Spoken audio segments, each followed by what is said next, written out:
I want to talk about Stop Asian Hate. It's hashtag a movement that we've been hearing a lot about recently, particularly in light of the coronavirus and the xenophobia that has caused. Um, do you think anything is changing because of this movement? I think that there's more visibility for sure. I think that there is more conversation about it, and I'm glad. I do want to say that anti-Asian hate and violence in the United States is nothing new. I think maybe anything from the Exclusion Act to the internment camps, right, for sort of as far back as Asian Americans have landed in this country. I also think for Southeast Asians, for us as well, we faced anti-Asian hate since the first day we came here. And in fact, I want to believe that Before we faced came here. anti-Asian hate even before we came here in the form of bombs dropped by the US military in our home countries that caused us to become refugees. And so the first day since we came here, there's been, we're talking about the everyday individual acts of violence, right? Because we were seen as the communists in the 80s, right? And we were also part of a reminder of the war that the only war the United States have lost. And so there was sort of that individual violence against us since we first came here. And violence that any new immigrant or refugee communities face when coming to the US.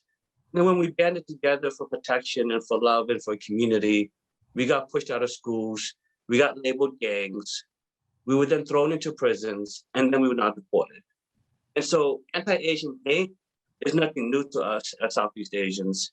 What is new is the attention around it, right? And so, but I also want to say this, I think that it's really important for us as Southeast Asians in this anti-Asian hate moment to really help push the envelope and pivot the conversation to more than just being about the individualized acts of hate that we are that make the news, right? That we see on the streets, that become popular and viral, but also think about anti-Asian hate and violence on a more deeper systemic level, right? That if we're looking at sort of the way that Asian young people, Southeast Asian young people in Rhode Island are pushed out of schools and into prisons, that is a form of hate against Asian people.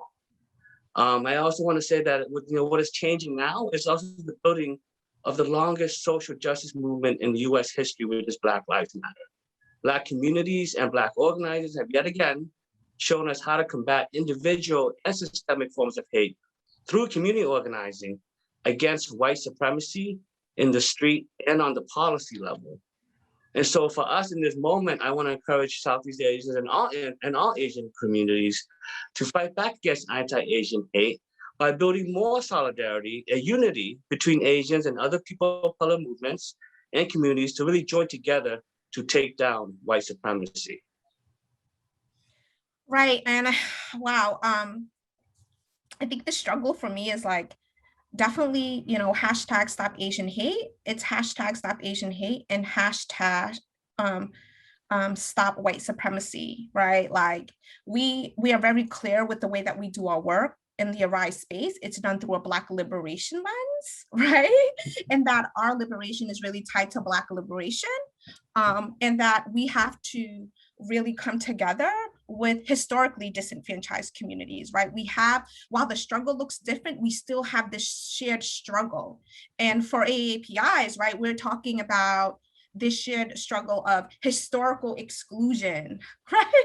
And Sarath, listed them in structurally, institutionally, policy-wise. With education, Arise became the third state to pass the All Students Count Act in the 2016-2017 legislative session, right? Like, so all of the data in Rhode Island speaks to, Asians even exceeding whites, right? Feeding into the model minority myth, when in fact, our educational attainment data for Southeast Asians mimic that of Black and Hispanics and the Latinx community, right? Like, but we're not even, like Sarath says in his words, we're not even footnoted.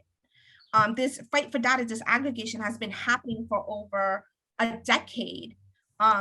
When Arise was founded, it was the first fight that we took on, right? We had to do a lot of community organizing and really lifting up our narrative, and you see, like, national data is there. It's telling you the truth.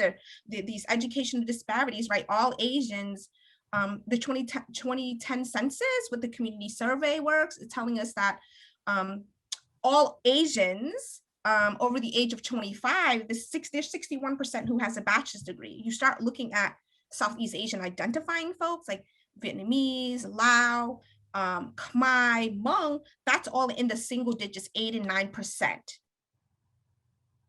Right. Wow. So that is and then people are shocked by that, but that's just not for education. You know, I think we say like education is an indicator of a lot of other things, right?